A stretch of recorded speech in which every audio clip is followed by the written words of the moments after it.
Notre objectif dans cet exercice est d'établir le compte de produits et de charges de l'entreprise. Commençons par tracer l'ossature du CPC. À titre de rappel, les grandes masses du CPC sont les produits, les charges et le résultat d'exploitation. Ensuite, les produits, les charges et le résultat financier. La somme du résultat d'exploitation et du résultat financier nous donne le résultat courant. Viennent après le résultat non courant et le résultat avant impôt obtenu après le cumul du résultat courant et du résultat non courant. Comme produit d'exploitation, nous avons d'abord les ventes de marchandises pour 12 000. Ensuite, il y a le loyer reçu. En fait, le loyer reçu par l'entreprise signifie que l'entreprise loue un local au profit d'une autre entreprise, par exemple, et touche un loyer. Ce loyer est considéré comme une vente de services et on appelle cela en comptabilité une vente de produits accessoires.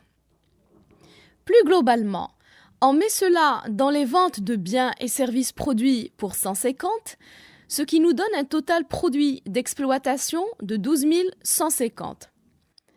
Comme charge d'exploitation, nous avons d'abord les achats de marchandises pour 7 500. Or, on nous a donné les stocks de marchandises. Il faut savoir que les achats de marchandises et les stocks font partie d'un groupe appelé achats revendus de marchandises. Il faut savoir aussi que l'entreprise, quand elle commence son activité en janvier de l'exercice N, elle commence par utiliser son stock initial. Au fur et à mesure, elle achète des marchandises pendant toute l'année. Au 31 décembre, elle essaie de voir combien il lui reste en stock, c'est le stock final. Ce qu'elle a réellement vendu correspond alors à stock initial plus achat de marchandises moins stock final, c'est-à-dire achat de marchandises plus stock initial moins stock final ou achat de marchandises moins, entre parenthèses, stock final moins stock initial. Avec stock final moins stock initial est égal variation de stock. On obtient alors achat revendu de marchandises est égal achat de marchandises moins variation de stock. Dans notre cas, ça sera 7 500 moins, entre parenthèses, 200 moins 50, donc 7 500 moins 150, ce qui nous donne un total de 7 350.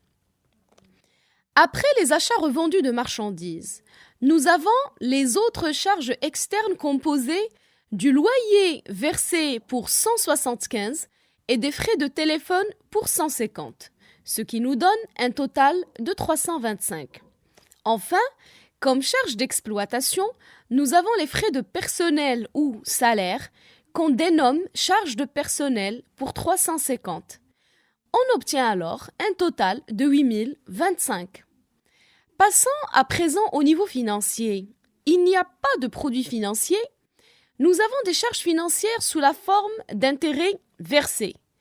On les considère comme des charges d'intérêt pour 100. Le résultat financier est donc égal à moins 100, ce qui nous donne un résultat courant de 4 025. Comme on n'a pas d'éléments non courants, le résultat avant impôt est donc égal au résultat courant, c'est-à-dire 4 025. Passons maintenant à l'exercice 2. Il comprend beaucoup plus de charges et de produits que l'exercice 1. J'ai commencé par mettre les principales composantes du CPC. Généralement, à ce stade du cours, c'est ce dont on a besoin. Cela ne veut pas dire qu'on va tous les utiliser. Un conseil, quand vous avez ce genre d'exercice, prenez un crayon ou si vous travaillez directement sur votre ordinateur, cochez ou coloriez chaque élément utilisé. Comme dans l'exercice précédent, commençons par les produits d'exploitation. Remarquons qu'il n'y a pas de vente de marchandises. C'est donc une entreprise exclusivement industrielle et c'est sûr qu'on ne trouvera pas d'achat de marchandises. Nous avons donc les ventes de produits fabriqués. Elles font partie des ventes de biens et services produits pour 4 500 000. Nous avons également les variations de stock de produits. Tout à l'heure, Nous avons vu que variation de stock est égale à stock final moins stock initial. Dans notre cas, ça va être 200 000 moins 145 000 est égal à 55 000, ce qui nous donne un total produit d'exploitation de 4 555 000. Passons maintenant aux charges d'exploitation. Nous n'avons pas d'achat de marchandises, mais par contre, nous avons des achats consommés de matières et fournitures, composés des achats de matières premières pour 800 000, les achats de combustibles comme le gasoil pour 70 000, l'eau et l'électricité pour 22 000, et les emballages perdus comme les cartons, les bouteilles en plastique, etc. pour 70 000.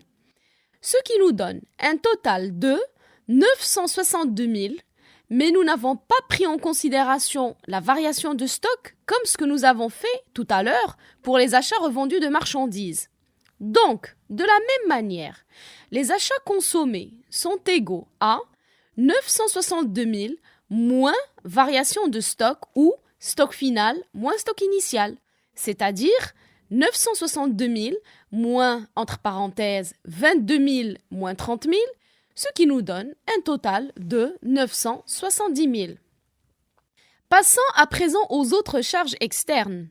Comme je vous l'ai expliqué dans le cours, c'est un fourre-tout, c'est-à-dire on y met tout ce qui n'est pas achat de marchandises ou consommé de matière, ou de charges de personnel, ou encore impôts et taxes. Alors, cherchons ce que l'on va y mettre. Nous avons les loyers versés pour 72 000, les honoraires de l'avocat. Alors, l'avocat, c'est quelqu'un qui n'est pas salarié de l'entreprise, mais c'est une personne extérieure à l'entreprise qui lui rend service. Par exemple, rédiger un contrat. Honoraire signifie de l'argent versé en contrepartie du travail rendu. Et dans notre cas, ça s'élève à 35 000. Nous avons aussi la prime d'assurance qui représente la cotisation que verse l'entreprise à la société d'assurance pour 40 000. Il y a également les frais de téléphone pour 24 000.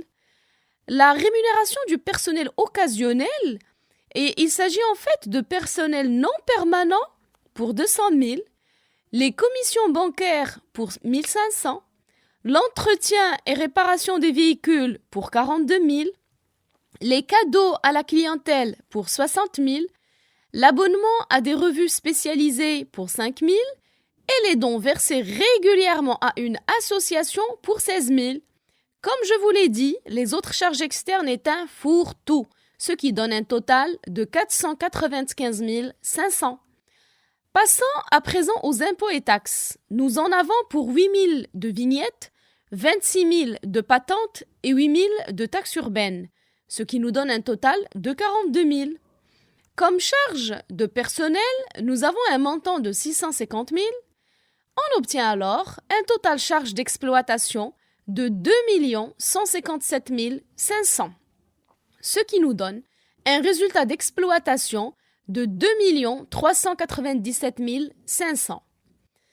Comme produit financier, nous avons d'abord les intérêts des obligations perçues pour 11 000. À titre de rappel, les obligations représentent un titre financier, c'est-à-dire que l'entreprise a prêté de l'argent à une autre entreprise en souscrivant un titre de créance. Je vous invite vivement à revoir le cours de la semaine 2 sur l'actif du bilan. J'ai également mis à votre disposition un document sur les actions et les obligations.